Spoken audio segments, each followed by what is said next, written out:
Welcome to the 16th episode of the Cyber Threats Radar podcast. Today, we're taking a deep dive into something you likely interact with every single day, probably without a second thought: browser extensions.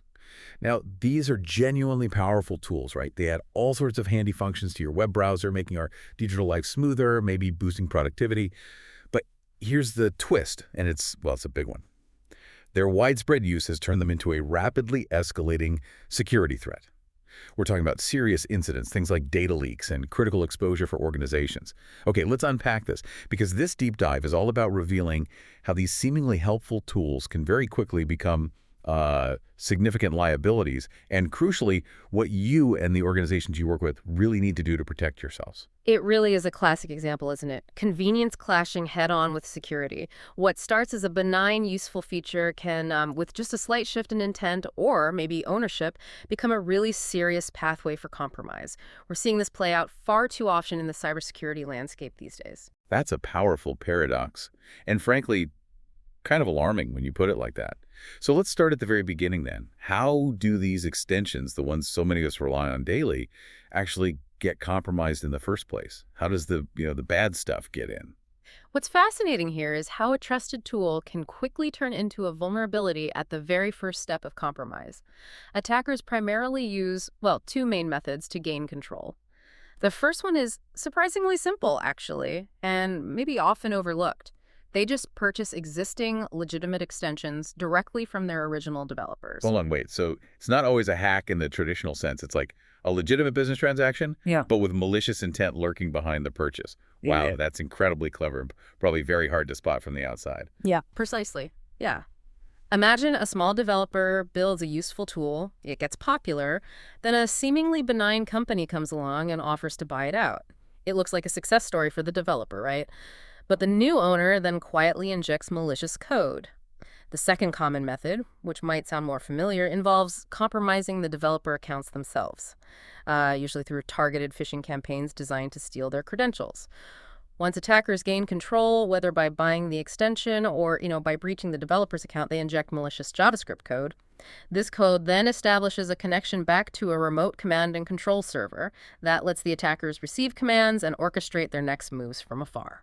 So it's like giving the attackers a direct hidden remote control right inside your browser. Okay. Yeah. What's the immediate next step for that malicious code once it's inside? How does it really open the floodgates? Well, a critical and very stealthy step the malicious code often takes is to disable the browser's content security policy roles.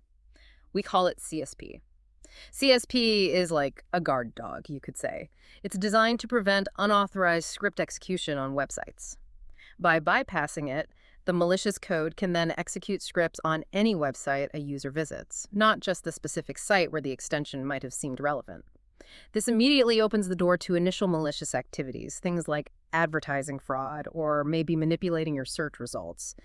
These might seem minor at first, but really they're just the warm-up act. That's a profound shift, the idea that a tool's original purpose can be completely flipped on its head, and they've cleverly sort of disarmed the browser's own security guards first. And that really brings us to permissions, doesn't it? Because, let's be honest, we often click allow on those extension requests without a second thought. I know I've done it. It's like, yeah, sure, whatever, let it do its thing. It's just making my life easier. But what exactly are these extensions asking for, and why is that a huge flashing risk signal that we should all pay far more attention to? This raises an important question. Are you really scrutinizing what permissions those tools are requesting? Because malicious extensions, they frequently request what we call high-level permissions. And these are a significant risk signal you should absolutely watch out for. They grant really extensive control over your whole browsing environment. Okay, give us some specific examples. What exactly should we look for when we're prompted to allow something? What are those red flags? Yeah, you'll see things like alarms, which lets them schedule background tasks, declarative net requests that allows them to intercept and modify your network requests before they even leave your browser. Then there's scripting, which is basically the ability to run their own code on virtually any web page you visit. Storage gives access to your browser's local data. Web request grants them the power to see and even change your web traffic in transit. And maybe the most concerning one is the broad host permission allurals. All right, that allurals one sounds incredibly powerful, and certainly not in a good way when it's misused. It's like, I don't know, giving a stranger a master key to your entire digital house, not just the front door of one room. It really is. These permissions grant attackers immense power.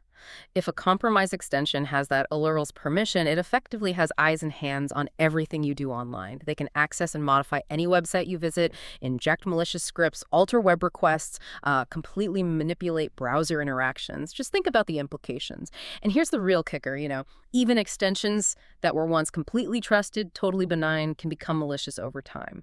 This often happens because they get sold off to unknown parties who then quietly add harmful tracking or data exfiltration mechanisms. And you, the user, might never know the original trusted developer is no longer in control. That's a chilling thought.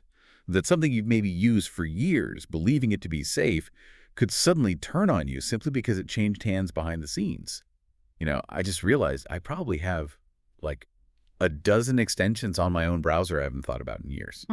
Wow, this is hitting very close to home. This trust decay is truly insidious. Indeed. It's eroding security from within the browser itself, a place where many of us perhaps mistakenly feel inherently safe. So if this is happening on an individual level, okay, what does this all mean for organizations, where employees have installed these compromised extensions?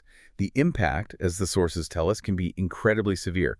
This isn't just about individual privacy anymore, right? It's about enterprise-level risk, potentially compromising an entire organization's security posture. If we connect this to the bigger picture, you can see how these seemingly small tools open massive doors for attackers.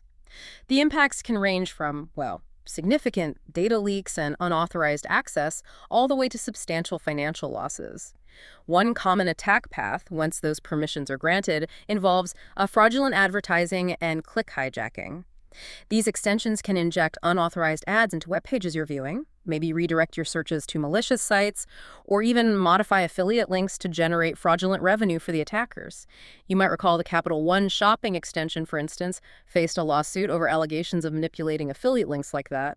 But often these are just the visible surface, kind of the tip of the iceberg of a deeper compromise. Okay, so that's like the initial revenue stream for them, maybe? What's the more critical threat they're often building towards? The bigger prize? Yeah. The real prize is often data theft. Malicious extensions are frequently designed to covertly collect sensitive information. We're talking usernames, passwords, your browsing history, cached session tokens, maybe even credit card information entered into forms. They then silently transmit all of that back to hacker-controlled servers. Take the notable case where an AI productivity extension was found exfiltrating sensitive customer relationship management data, CRM data. What made this particularly alarming was that it actually bypassed typical perimeter defenses. Its offline capabilities allowed it to operate without constant internet connectivity, basically queuing up the stolen data for later upload. This means it wasn't a sudden, easily detectable burst of activity, but more like a slow, silent siphon. That makes it incredibly hard for traditional security tools to flag in real time. Wow, that's a serious bypass. And frankly, terrifying. Yeah. And from data theft, it seems like a short hop to session hijacking, doesn't it? That sounds like account takeover. Pure and simple. It absolutely is. Attackers can intercept and manipulate your active web sessions. This lets them completely take over your online accounts and sensitive applications without needing your password. We've seen this with fake AI assistant extensions, for example. They were observed hijacking session cookies and OAuth tokens from major platforms like Salesforce, ServiceNow, and even Microsoft Teams. This leads to immediate, unauthorized access and potentially significant data leakage from critical business systems. So wait, someone could just log in as you to your corporate accounts without ever needing your password, even if you have multi-factor authentication set up. Does session hijacking just bypass that entirely? Yes, often it does. Because they're stealing the session cookie, which is essentially the proof that you've already authenticated, they can often bypass MFA. They aren't trying to log in fresh as you, they're simply stepping into your already authenticated, trusted session. It's a truly devastating capability. And attackers are smart. They embed persistence mechanisms specifically designed to evade detection. This can include things like disabling browser security settings, using encrypted command and control communications to hide their malicious traffic, or even automatically reinstalling the extension if you try to remove it manually. It's like a digital cockroach, making it incredibly difficult to fully eradicate once it's in. And with the rapid rise of AI everywhere, are we seeing these threats evolve even further? Perhaps in more insidious ways. It feels like AI would just supercharge these capabilities. It absolutely does, yeah. We're now facing AI-enhanced phishing and social engineering.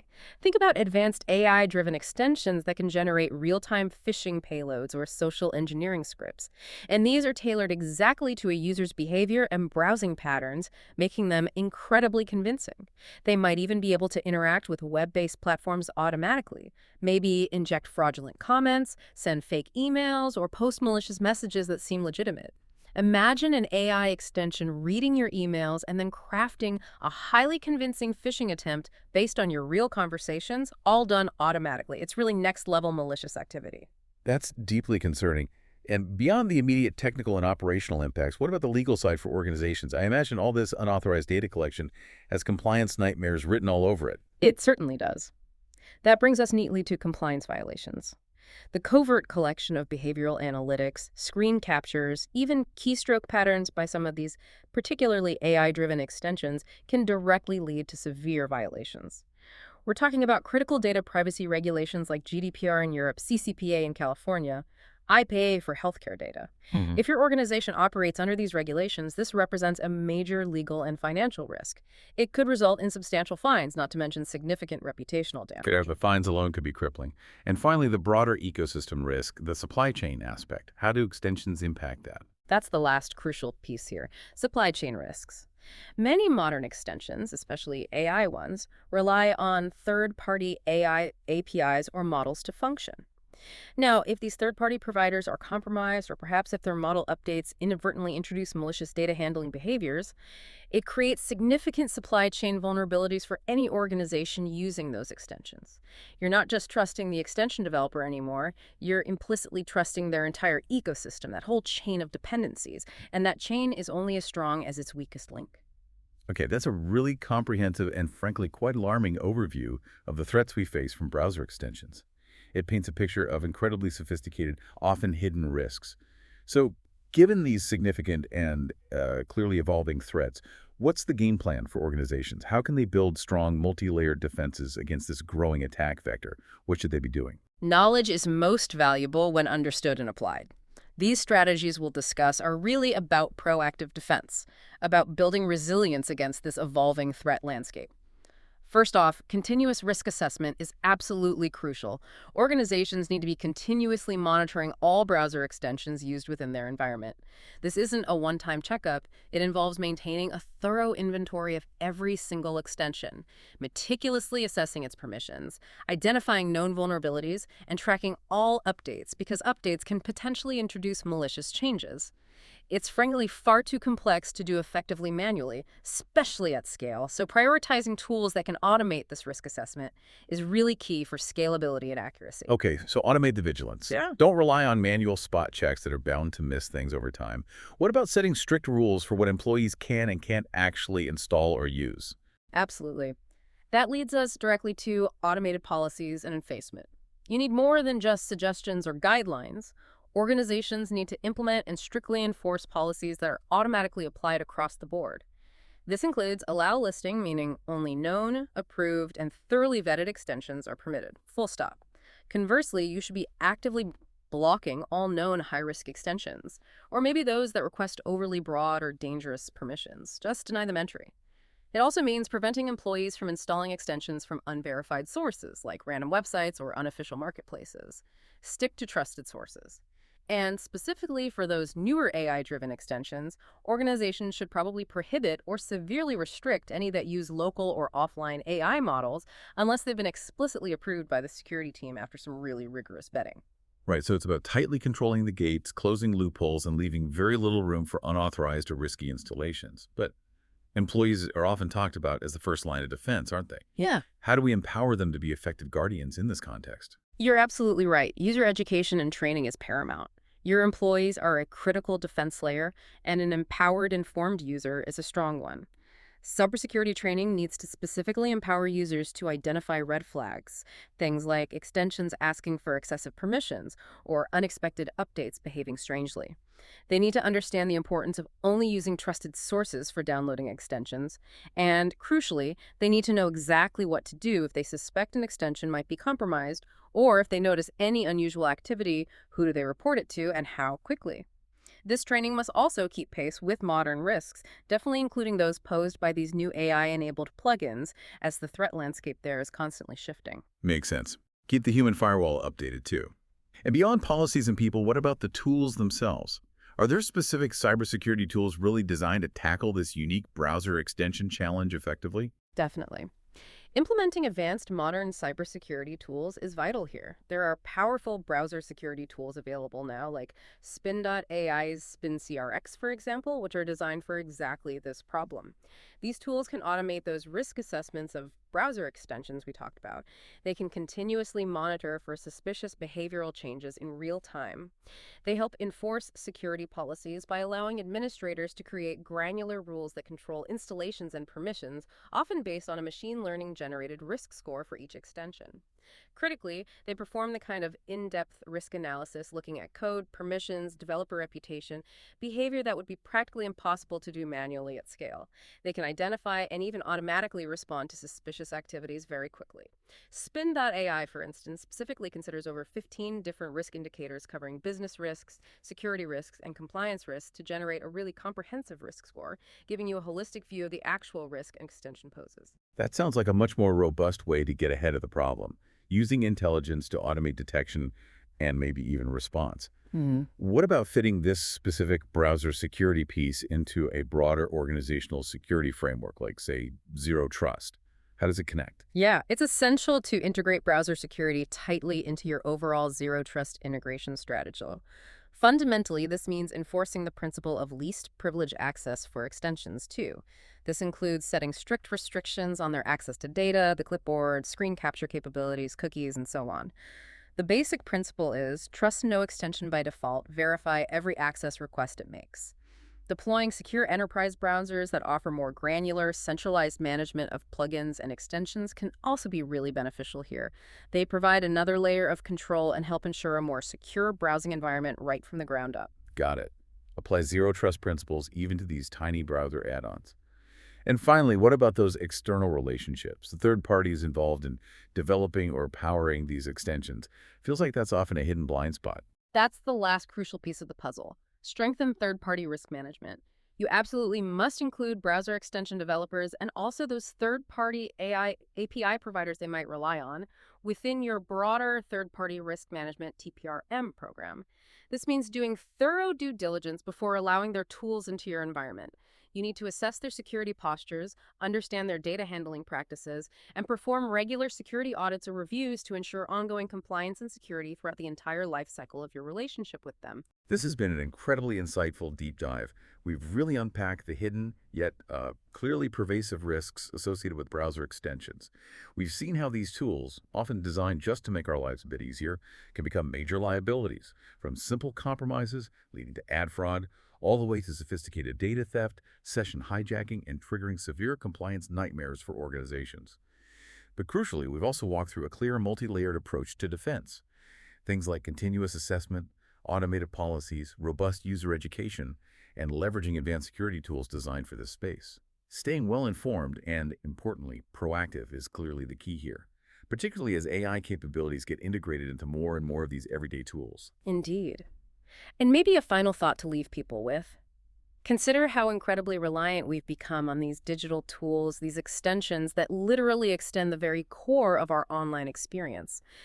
It makes you wonder what might be the next frontier of extension-like risks as our digital environments continue to evolve, becoming even more integrated, maybe more AI-driven.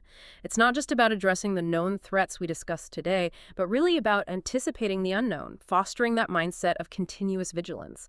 And of course, for those listening who are looking to implement robust solutions in their organizations, be sure to explore Spin.AI's new app Risk Time Savings Calculator.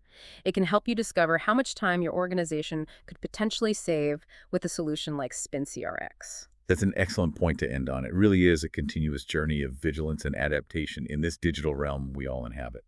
Thanks so much for joining us for this deep dive today. We'll catch you next time as we continue to unpack the complexities of our ever-evolving digital world.